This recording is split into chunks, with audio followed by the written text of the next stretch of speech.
வணக்கம். கலைஞர் மகளிர் உரிமை தொகையில் புதிய விண்ணப்பங்கள் சில நிராகரிக்கப்பட்டிருக்கு அப்படின்னு சொல்லி தகவல் கொடுத்துருக்காங்க. ஸோ இந்த நிராகரிக்கப்பட்ட விண்ணப்பங்கள் யாரெல்லாம் அப்படிங்கிறத தான் இப்போ நம்ம பார்க்க போகிறோம். ஆல்ரெடி பார்த்தீங்கன்னா இவங்களை பற்றி டேர்ம் அண்ட் கண்டிஷனில் அவங்க கொடுத்துருந்தாங்க. இப்போ ஒன்ஸ் கிளாரிஃபிகேஷனுக்காக மறுபடியும் கொடுத்துருக்காங்க. இப்போ நம்ம டீட்டெயிலாக அந்த வீடியோவில் பார்த்துடலாம். நான் இந்த வீடியோ லாஸ்ட்டில் இன்னும் கொஞ்சம் நல்லா எக்ஸ்பிளைன் பண்ணியிருக்கேன். ஸோ அந்த கொஞ்சம் கிளியராக பார்த்தீங்கன்னா உங்களுக்கு அண்டர்ஸ்டாண்ட் ஆகும். அது மாதிரி உள்ள நீங்கள் கண்டிப்பாக தகவல் வரும், ரெண்டாவது மெசேஜ் வரும் அப்படின்னு சொல்லிட்டு நீங்கள் வெயிட் பண்ண வேணாம் அப்படின்னு சொல்லியிருக்காங்க. ஸோ இந்த வீடியோவில் கிளியராக பார்த்துடலாம். வாங்க வீடியோக்குள்ளே போகலாம். கலைஞர் மகளிர் உரிமை தொகை புதிய விண்ணப்பங்கள் நிராகரிப்பு, பெண்களுக்கு முக்கிய அறிவிப்பை வெளியிட்டிருக்கிறாங்க. கலைஞர் மகளிர் உரிமை தொகையை பொறுத்த வரைக்கும் பார்த்தீங்கன்னா ஒரு சிலருடைய புதிய விண்ணப்பங்கள் நிராகரிக்கப்பட்டிருக்கு. தொடர்ச்சியாக அது சம்பந்தமான முக்கியமான தகவலை தான் இப்போ அவங்க வெளியிட்டிருக்கிறாங்க. என்னென்னு பார்த்தீங்கன்னா, கலைஞர் மகளிர் உரிமை தொகை திட்டத்திற்கு புதிய விதமாக விண்ணப்பித்தவர்களில் யார் விண்ணப்பம் நிராகரிக்கப்படுவார்கள் என்பதில் பெண்கள் கவனமாக இருக்க வேண்டும் அப்படின்னு சொல்லியிருக்காங்க. ஸோ இந்த திட்டத்தின் மூலம் பார்த்தீங்கன்னா ஏழை மற்றும் குறைந்த வருமானம் கொண்ட குடும்ப பெண்களுக்கு மாதந்தோறும் ரூபாய் 1000 வழங்கப்படுது. இதன் நோக்கம் என்னவா இருக்குன்னா, சமூகத்தின் நெருக்கடியிலும் பொருளாதாரத்துக்காக ஆதரவாக இந்த ஒரு 1000 ரூபாய் இருக்க வேண்டும் அப்படிங்கிறது இதோடைய நோக்கமாக சொல்கிறாங்க. ஸோ முக்கிய விதிமுறைகள் மற்றும் நிராகரிப்புக்கான காரணங்களை அவங்க வெளியிட்டிருக்கிறாங்க. ரேஷன் கார்டு மட்டுமே விண்ணப்பிக்க வழி உள்ளது அப்படின்னு சொல்லியிருந்தாங்க. அதாவது ஒருத்தவங்கள்ட்ட ரேஷன் கார்டு இருக்குன்னா அவங்க விண்ணப்பிக்கலாம் அப்படின்னு சொல்லியிருந்தாங்க. பட் ரேஷன் கார்டு வச்சிருந்தாலுமே எல்லா விண்ணப்பங்களும் ஏற்றுக்கொள்ளப்படாது அப்படிங்கிறத அவங்க ஆணித்தனமாக சொல்லியிருக்காங்க. ஸோ அரசு பணியாளர்களின் குடும்பங்கள் என்னன்னா, புதிய அரசு பணியாளர்களின் அவர்களின் குடும்ப உறுப்பினர்கள் விண்ணப்பித்திருந்தால் அவர்களின் விண்ணப்பங்கள் கட்டாயமாக நிராகரிக்கப்படும் அப்படின்னு சொல்லியிருக்காங்க. ஸோ தகுதியற்றவர்கள், அதாவது திட்ட விதிமுறைகளை பூர்த்தி செய்யாதோர் விண்ணப்பித்தால் அவர்களின் விண்ணப்பம் நிராகரிக்கப்படும். இந்த திட்ட விதிமுறைகள்னா என்னென்ன அப்படிங்கிறத நான் ரொம்ப எக்ஸ்பிளைன் பண்ணியிருக்கேன் இந்த வீடியோட லாஸ்ட்டில். ஸோ அதாவது நம்ம ஏற்றுற அந்த விண்ணப்பம் உள்ளே நாங்கள் செல்லு உள்ளார ஏற்றுவோம் இல்லையா, ஸோ அதுக்குள்ளார இருக்கிற டேர்ம்ஸ் அண்ட் கண்டிஷனையே நான் உங்களுக்கு ஷோ பண்ணி காமிச்சிருக்கேன். ஓகேவா, நான் வீடியோ லாஸ்ட்டில் அதை பார்க்கலாம். குடும்பத்தில் யாராவது புதிய அரசு பணிகள் சேர்ந்திருந்தால் அவங்களுக்கு கலைஞர் மகளிர் உரிமை தொகைக்கு விண்ணப்பிச்சிருந்தா அந்த விண்ணப்பம் நிராகரிக்கப்படும் அப்படிங்கிறது ஆணித்தனமாக சொல்லியிருக்காங்க.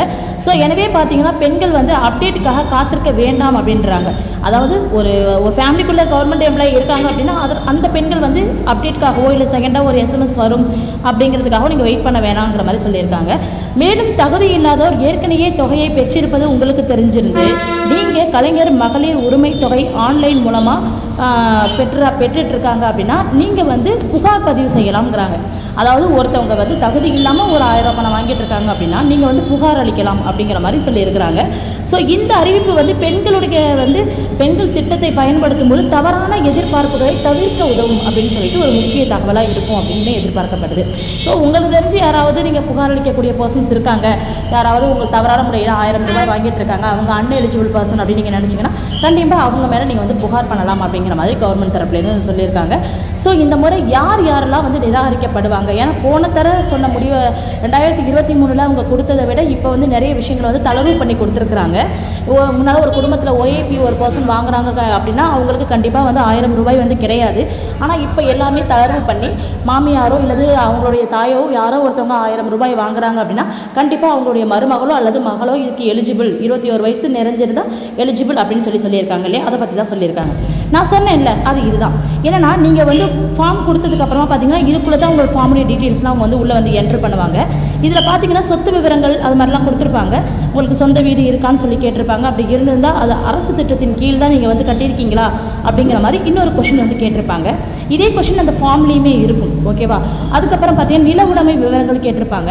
குடும்ப உறுப்பினருக்கு சொந்த நிலம் இருக்கான்னு கேட்டிருப்பாங்க. நிலம் இருக்கிறது தப்பு இல்லை, அந்த நிலம் இந்த அவங்க கொடுத்துருக்காங்கல்ல அந்த குறிப்பிட்ட வரையறைக்குள்ளே இருக்கான்னு கேட்டிருப்பாங்க. அப்படி இருந்துச்சுன்னா குடும்ப உறுப்பினர்கள் அனைவருக்கும் சேர்த்து 5 ஏக்கருக்கு மேல் லஞ்ச நிலமோ அல்லது 10 ஏக்கருக்கு மேல் புஞ்சி நிலமோ நீங்கள் வச்சுருக்கீங்க அப்படின்னா கண்டிப்பாக நீங்கள் அன்எலிஜிபிள் அப்படின்னு அர்த்தம்.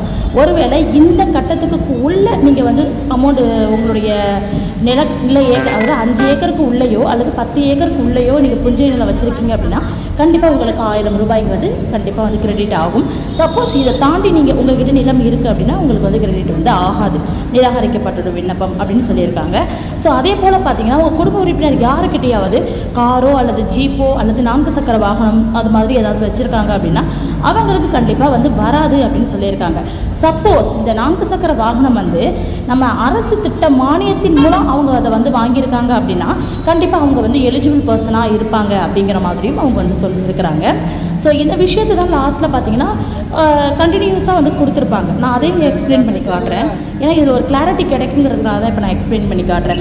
இதை மாதிரி இருக்கக்கூடிய பர்சன்ஸ் யாராவது இருக்கீங்க அப்படின்னா நீங்கள் அடுத்து எஸ்எம்எஸ் வரும், அடுத்து நம்மளுடைய டீட்டெயில்ஸ் என்ன, கலாய்வில் என்ன நமக்கு சொல்ல போகிறாங்கன்னு நீங்கள் வந்து எதிர்பார்க்க வேணாம். கண்டிப்பாக உங்களுக்கு வராதுங்கிறது கவர்மெண்ட் தரப்புலேருந்து சொல்லியிருக்கிறாங்க. இதை எல்லாத்தையும் டிக் செஞ்சதுக்கு அப்புறமா பார்த்தீங்கன்னா கீழே உறுதிமொழின்னு வந்து கொடுத்துருப்பாங்க. ஸோ இதை தான் நம்ம கரெக்டாக வந்து உள்ளே வந்து கொடுக்கணும். அதாவது கலைஞர் மகளிர் உரிமை தொகை திட்டத்தில் பயன்பெற எனது ஆதார் எண் மற்றும் பயோமெட்ரிக் அல்லது ஒருமுறை கடவுச்சொல் தரவை ஆதார் அடிப்படையிலான சரிபார்ப்புக்காக வழங்க நான் இதன் மூலம் ஒப்புக்கொள்கிறேன். இதெல்லாம் யாருன்னா ஒவ்வொரு விண்ணப்பதாரருடைய உறுதிமொழி. ஓகேவா? இதெல்லாம் டிக் பாக்ஸில் டிக் கொடுத்தா மட்டும்தான் உங்கள் விண்ணப்பம் வந்து சமர்ப்பிக்கவே முடியும். அதே போல் பார்த்தீங்கன்னா எனது குடும்பத்துடைய ஆண்டு வருமானம் வந்து 2 லட்சம் ரூபாய்க்கு மேல் வருமான வரி நான் வந்து தாக்கல் செய்யலை அப்படிங்கிறதுக்கான டீட்டெயில்ஸ்லாம் அதை வந்து கொடுத்துருப்பாங்க.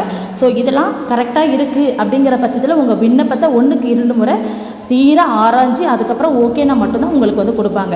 நான் இதை உங்களுக்கு ஷோ பண்ணுறேன். நீங்கள் பொறுமையாக வந்து இதை வந்து ரீட் பண்ணி நீங்கள் வந்து பார்த்துக்கலாம். ஓகேவா? இதெல்லாம் படித்தோம்னா அப்படி ரொம்ப இதை அப்போ இப்போ எக்ஸ்பிளைன் பண்ணிட்டேன். என்னன்னா கவர்மெண்ட்டில் இருக்கிறவங்க சொன்னேன் இல்லையா? ஸோ அதை இன்னும் கொஞ்சம் டீட்டெயிலாக கொடுத்துருப்பாங்க. இதை நீங்களாம் வந்து நான் இப்போ எக்ஸ்பிளைன் பண்ணிகிட்டே இருந்தால் வீடியோ ரொம்ப லென்த்தாக போகும். ஸோ இதெல்லாம் ஜஸ்ட் நீங்கள் என்ன பண்ணுறது, ஸ்டாப் பண்ணி படிச்சுக்கோங்க. ஓகே, அதுக்காக தான் உங்களுக்கு நான் இப்போ வந்து ஷோ பண்ணிகிட்ருக்கேன்.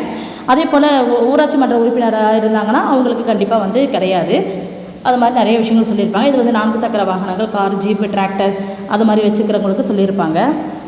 அதே போல் நெக்ஸ்ட்டு பார்த்தீங்கன்னா அந்த இந்திரா காந்தி தேசிய முதியோர் ஓய்வூதியம், அதே போல் முதலமைச்சர் உழவர் பாதுகாப்பு திட்டம், அதே போல் அமைப்பு சாரா தொழிலாளர் நல வாரியத்திலிருந்து முதியோர் ஓய்வூதியம், வருவாய்த்துறை மற்றும் மாற்றுத்திறனாளிகள் நலத்துறையின் கீழ் மாற்றுத்திறனாளிகள் ஓய்வூதியம் பராமரிப்பு, அந்த ஓய்வூதிய பராமரிப்பு, அப்புறம் கணவர்கள் கைவிடப்பட்ட பெண்களுக்கான ஓய்வூதியம், 50 வயசுக்கு மேற்பட்ட திருமணமாகாத ஏழை பெண்களுக்கான ஓய்வூதியம்.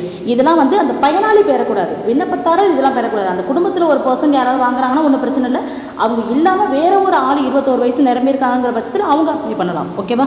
இதை எல்லாத்தையும் நம்ம கொடுத்ததுக்கு அப்புறம் தான் என்ன பண்ணணும்னா சமர்ப்பிக்கங்கிற இந்த ஆப்ஷன் நம்ம கொடுத்ததுக்கப்புறம் உங்களுடைய அப்ளிகேஷன் டேரெக்டாக போயிட்டு நமக்கு ஸ்டேட்டில் போயிட்டு ஸ்டோர் ஆகிடும். அதுக்கப்புறம் அவங்க கலாய்வு மேற்கொண்டு அதை வெரிஃபிகேஷன் பண்ணி பரிசீலனைக்கு கொண்டு போய் எல்லாமே கரெக்டாக பண்ணிவிட்டு அதுக்கப்புறம் உங்களுக்கு என்ன தகவலோ அதை வந்து சொல்லுவாங்க. நீங்கள் தேர்ந்தெடுக்கப்பட்ட பர்சனாக இருந்தால் உங்களுக்கு உடனே வந்து இன்ஃபார்ம் பண்ணுவாங்க. உங்களுக்கு ஏதாவது டவுட் இருந்தால் மெசேஜ் பண்ணி கேளுங்க. நன்றி.